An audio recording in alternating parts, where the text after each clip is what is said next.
Okay, so Darren is a visionary MD at Passion for Performance Group, and the title of the topic that he'll be discussing with us today is technology enabling recognition of prior learning. Oops, is this academic? Okay, technology. From a practical perspective. Okay, technology enabling recognition of prior learning. Different ways we are adding to the learning revolution. Wow.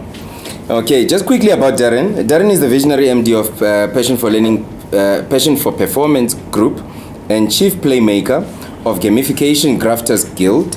He has been pioneering alternative learning and development solutions for over 17 years, developing solid return on investment methodologies and disrupting the current learning landscapes. He lives his brand of passion and thrives on innovating and effective positive change in both business and personal life. So Darren, I'm gonna just leave it there. Thank you. All right, cool. You go ahead. Okay, so if anyone would be interested, if you have a QR code reader, would you like to meet a bot? Say yes. Just say yes. Okay. I was hoping to have a nice big slide there. Do you know what a QR code reader is? It's okay. So I'm just gonna walk around quickly because I can. You have one. If you don't, sorry. So you can use your phones when I speak. It's okay. That's what Okay, so that was just a QR code to those who don't have. I will give you the URL link. I'll give it to Sonia so she can text you all after. Okay, so RPL, recognition of prior learning, is quite a hot topic. Seems to be huge confusion around the world about what it is. Huge arguments around the world what it is. It's simply what it is. It's going recognizing what you've learned wherever you've learned it. So typically 80% of what you learn, give or take, is not learnt in a classroom. And yet we measure intelligence by what's learnt in a classroom.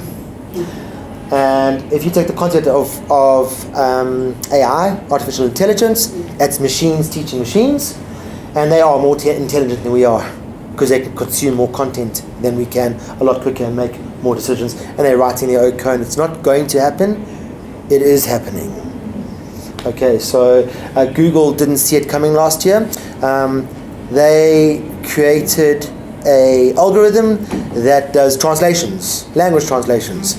Okay, and one of the key problems with language translations up until now is that the translation has literally translated word for word. So if you go in English, or in Afrikaans, it would go in English, I throw you with the ball. And in November last year, amongst a whole bunch of things, the Google algorithm decided by itself without any help that was a bad way to do it, and it rewrote its code. And what it did was it went English to Afrikaans, translation, and then it wrote the code to do the same translations across 168 languages exponentially. So it'd go English to Afrikaans, English to Zulu, English to Spanish. Then it would go Spanish to Japanese, Spanish to... So it would take that, so it would get a nuance, and then it would give it to you, and it would give you the answer based on where you were sitting in the world. Okay? So that happened. It's not might happen, it's a done deal. Okay, so let's come back to this concept of RPL. So currently RPL, recognition of prior learning, is simply taking from the information which I play, and I don't play well in the higher ed space at all. I mean, Dr. Ben and I have had a few discussions around this. So simply, and I think what we'll all agree is RPL needs some set of assessment criteria. So RPL, I think there's got to be something that you're RPLing against. If it's crap assessment criteria, you're going to get crap RPL experience. If it's good assessment criteria, well, you get a better experience. And I play in the QCTO Sacra space predominantly, and when you play with our bot, you can kind of experience a little bit more. What I've come to learn, and Dr. Shirley Lloyd taught me this from Vinci, is there's 4 reasons why you RPL. It was quite intriguing. The first one is for access, which is what higher ed does very well. So they'll go, if you want your masters, we'll RPL your honors. We won't give you your honors or give you your credits, although you've earned it. We'll just let you do your masters. Okay? It's a frustration for me because I don't have any of that. Then the other 3 reasons for RPL would be 1, for qualification. Can you RPL 100% of your qualification? If you're in the Curiosita space, yes you can. If you're in the higher ed space, no you can't. Even though it's the same qualification. The second reason, or the third reason, was RPL for designation. So that's chartered accountants, chartered marketers, all that kind of concepts. And the last one is RPL for promotion. Now, very intriguingly, people go, how do you RPL for promotion? Well, you use the level up's job description. Can you do what they are supposed to be doing? And if you can prove it, that's great. Now, I've come to experience in this concept called RPL is people get kind of confused about this word. So depending who I speak to, I use the word diagnostic assessment. It's a far better word. People kind of get this concept of diagnostic assessment. What are you doing? Well, I'm diagnosing what the problem is. Oh, we get that. Okay. And what do you do if there's a problem? Well, you treat the problem. I mean, not many people go to a doctor and the doctor goes, here's your pills. No, the doctor goes, let me figure out what's wrong. There are your pills. But in the learning space and in the world in which we live, we tend to confuse business because we throw out big, cool words like RPL, and the manager goes, can the person just do his job, please? That's what I'm really interested in. That's kind of what you're saying.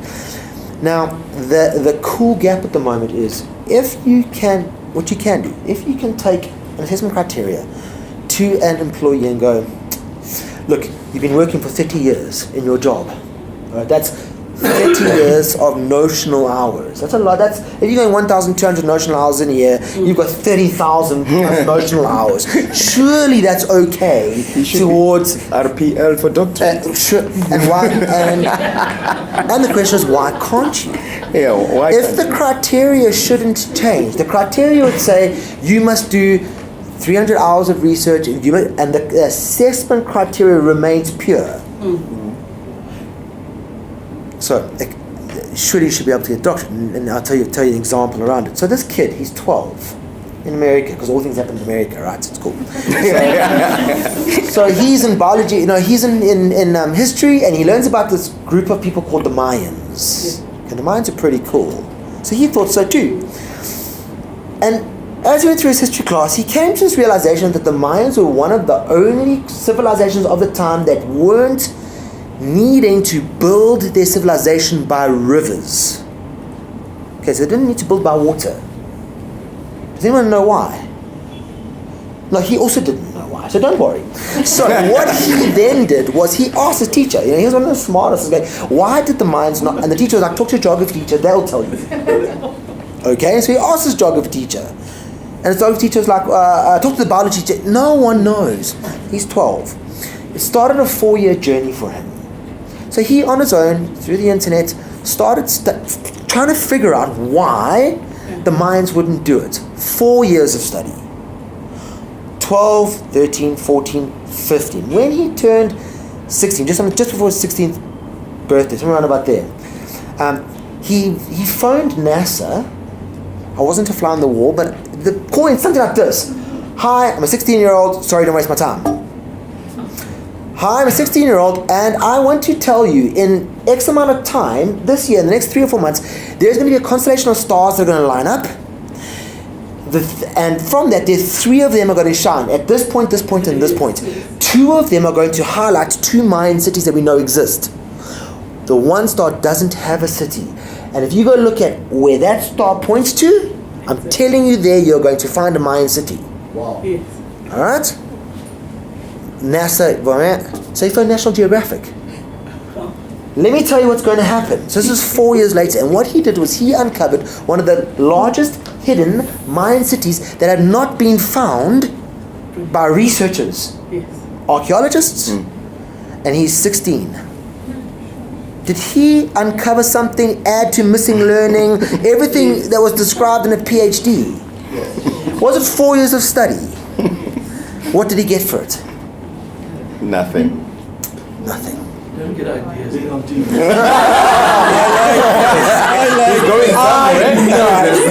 So the argument is he doesn't have enough years of experience behind him. But researchers, people with more than enough years of experience, with more than enough equipment, with more than enough everything, couldn't do what a kid who got curious about why the Mayans didn't build by water. And he went and uncovered one of the largest hidden Mayan cities of all time.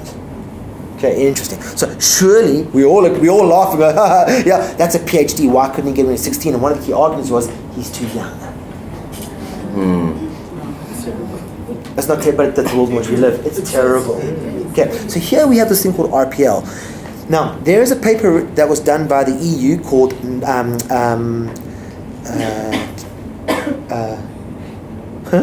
It really, I promise you exists. The difference between informal and non-formal learning, and the difference between the two, the concept of informal and non-formal learning. And what came out of that research was done in 2012, around about there, over 2 or 3 years. It came out that the problem with RPL is there are not enough systems. The system doesn't exist for quality. Which is why I created the system that does that. Mm-hmm. So ultimately, the idea around knowledge, or the idea around content, the truth is, it's no longer important. In terms of, I own it, because you don't. And if you think you do, you don't. Because if what you own, I'm okay on the internet, I'll find it in 15 minutes, someone else's version of it. Give it away for free. It's what you do with it that counts. And that's why, for me, the concept of RPL goes back to how good is your assessment criteria. Okay, because if your assessment criteria is trying to assess skill based on a questionnaire, well, you're not going to do very well. Because I write the 3-hour exam doesn't prove that I can do the skill, and vice versa, because I can do the skill doesn't mean that I can't write the 3-hour exam. It means I just don't understand your language. Okay, so here we sit in this quantum, in this world in which we play. So I went on this journey. I've created this system that goes, okay, let's RPL, and that's why we play currently from the learning space in the Sacra QCTO space, because they're far more accommodating to RPL. So we had 70 HR managers through one of my clients last year apply to do their RPL on an HR diploma. SABBP, HR diploma, 249 credits. And when we did it, 40 of them ended up completing the entire diploma, getting it on average in 3 weeks. Wow. Notional hours, they all had 15 years of experience behind them. They had more than enough notional learning hours, and instead of showing it via I said in a training classroom, we showed it through the fact that you had performance reviews, you had coaching, you had gone, all the systems that the workplace has created was the entry in. SABBP then verified it. We managed to have the verification done in 8 days. So we got lucky in terms of the people managed to build their portfolios, and the verifier arrived. And what we had was one lady from Prime Media. Her boss walked in on the Friday and said she'd been dragging the feet, RPL, because RPL is not less work than study. It's not an easier route to go. You've still got to prove competence in a portfolio of evidence that still gets assessed by a subject matter expert, except that we can open it up to the world. So her boss comes in and says, Beverly, I've resigned, and you are in the rank, you are my next successor, but unfortunately you don't have a diploma, so I can't put you forward. So she booked out her diary for the next week, 3 days, closed the curtains, I'm done, sat down and went and pulled out CCMA cases, HR strategies, performance reviews, coaching. She built it into a portfolio of evidence against the same criteria that she would have done had she put her bum in a seat for 2 years, 39 face-to-face training days. So 39 face-to-face training days at a salary of about 5,000 Rand a day, cost to the business. Okay, 3 days. She built it. They say by Friday, because it's not a long assessment. It's criteria is there. And SABP were doing a verification on the Monday, and they walked in, and by the following Friday she'd been signed off and had her promotion, more than her certificate. That was more important for her. That's what RPL is. It's not changing the criteria. The criteria has to remain solid for RPL to work. If you're trying to RPL a kid against the same criteria but differently to the way you RPL an adult, the current education systems is the number one reason, I believe, why learning stops. Because the education systems aren't curious about learning, they are get a certificate. Here are what you need to study to walk out with a piece of paper. That's important. And I'm not knocking that. Maybe I am, but ultimately, the day your kids go to school is the day they get just taught to stop learning. It's the day they get taught to start being educated. Okay, which opens up a whole case for unschooling in a different scenario. However, sorry. You're making friends here. I know. I'll never get to talk here again. That's okay. And of course, that leads to the question: is who sets the criteria? Now, business. So I haven't been invited back. I was in a different space where I heard a very intriguing person say that his concern is when business gets involved in designing the assessment criteria, not learning institutions. And I said to him, can you tell me what the assessment criteria you design for a self-driven car would be right now? Because the learning institutions aren't designing self-driven cars. Businesses. So surely they should be the ones leading the assessment criteria. So where does this lead? Where does it lead me? My thinking to? My thinking to is this: into the future, qualifications are going to fall away. Oh, can I have 2 more minutes, please? So this is very cool. So I believe into the future, the concept of qualifications and the concept of job profiles are going to fall away. Job descriptions, because the day I hire you with a job description, 3 days later, it's obsolete. Because the business changes too quickly. The qualification you get, people ask, when did you get your MBA? In 1995. Okay, that's exciting. When did you last update it? I didn't update the qualification, but I've updated my skills. That's what people are asking for. So I believe that the future is coming where you take the concept of a competence. Competence as a whole simply is knowledge, understanding, skills, and aptitude or desire.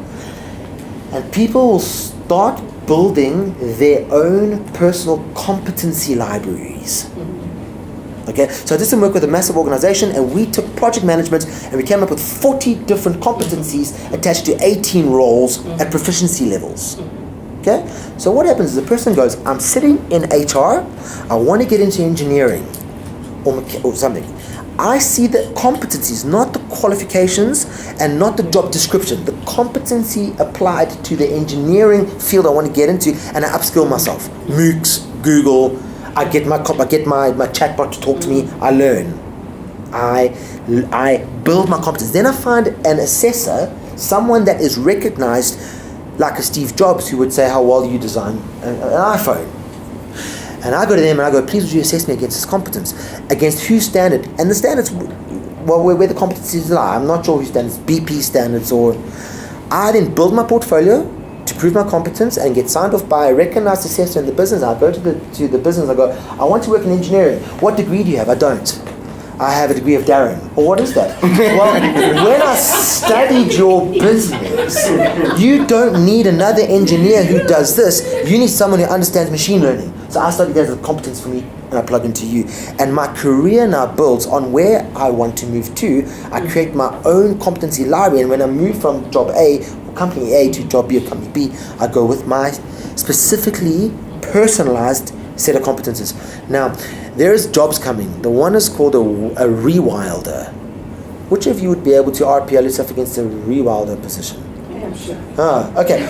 What about a... Okay, this is going to tickle you guys. What about the bot coach? You're coaches, ICF and CFAs and all that fancy coaching. Which of you can coach a bot? What competencies do you need for that? Yes, you can. What would that look like? What would those competencies be required? Because you're coaching technology. Because you said it. Technology needs coaching. And as you coach technology, it's going to become better at you at what you do than what it does. And how do you RPL yourself against that? Because you don't even know what that is. But these Okies, these little Okies here, they already coach technology. They play games all the time. They're already coaching technology. They're already doing it. It's not when, it is. And my last thing is we are sitting with what are called the alphas. So millennials, they're getting old now. They've had the digital darlings. They've had the most access to all types of technology and content. The alphas, 2004 onward, are going to be the first generation that plug computers into themselves. They're going to plug technology into them. They're going to become AI in and of themselves. And don't worry about AI killing us. It's probably not going to happen because I perceive, my prediction is, AI says, you guys are like ants. I like you. You got a need for me, for what I want, and won't even step on you as I cross the road until I want to build a building there and you have a nest, and then I'll wipe you out. And that's where AI is going, I believe. And not too far into the future, 5, 10, 15 years, because AI is teaching itself. So we already have artificial intelligence that has created artificial intelligence and coaches artificial intelligence as it writes its code and it reviews its codes. It's already happening. So back to RPL. To RPL yourself in terms of competence is where the human side comes in, that the soul of AI might not have yet. Maybe one day in the future, but not in. But ultimately, as you build your competencies, the trick is to figure out what would criteria or evidence would you use to RPL yourself so that you have accurate gaps for what to learn to make someone happy. Wow.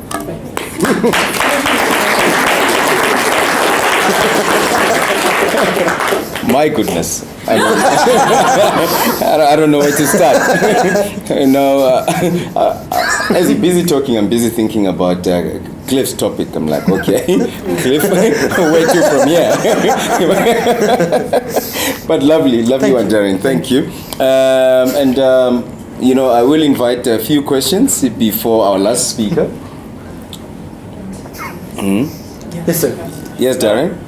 Fascinating talk, and my thought also was, Cliff was the interview.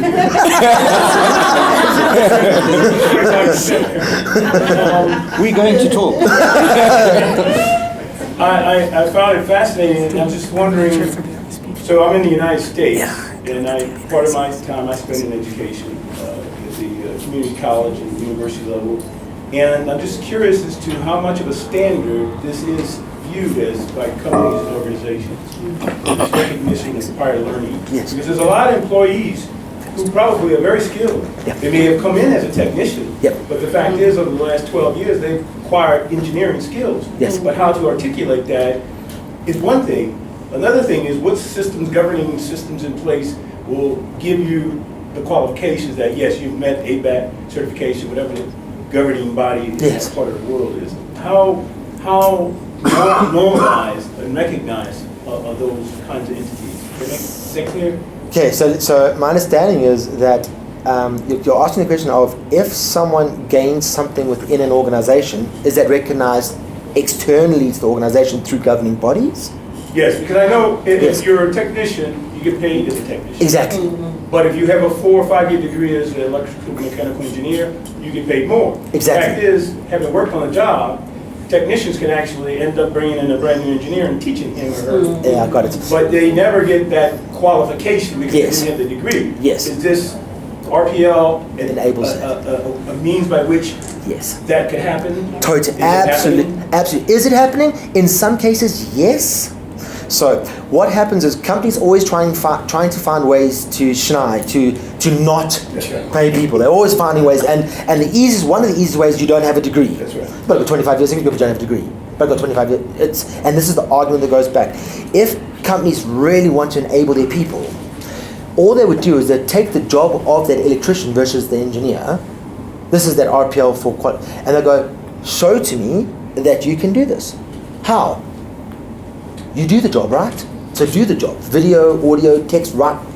So instead of coming in via writing the exam and the degree because someone wasn't privileged enough to be able to achieve that, they went straight into work their way up.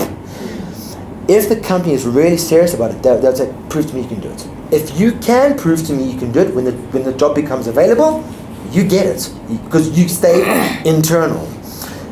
That works well when someone's career growth goes within an organization, and organizations are starting to do it more and more because the evidence is in the performance review. Easiest to say, show me you've done it.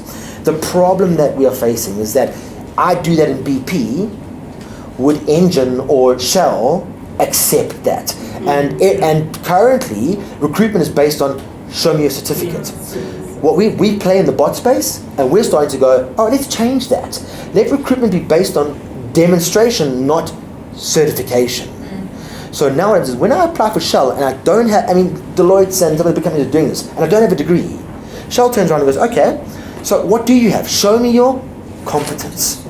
And as we start building, so right now, companies are starting to accept it because they have to, because there's not enough educated people to fill the positions, and we have this huge gap in terms of we can't fill our positions, not because the people aren't necessarily there. Yes, it is a problem, but some because the people don't have the certification to get into the interview.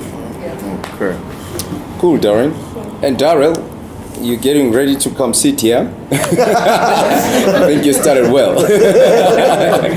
Okay, Janet, you want to say? I went last time. Let somebody else have a turn this time. Okay. Anyone new? Last one? Okay, hi, Brad. I just like, there's been a lot of discussion of artificial intelligence and machine learning, and I'd like to make a spirited defense of the human. If one goes to what the word intelligence is, if you go to its Latin origins, it means inter ledger, which is between the lines. Okay. And the ability of humans to be able to read between the lines is possibly the edge that we have over the machines.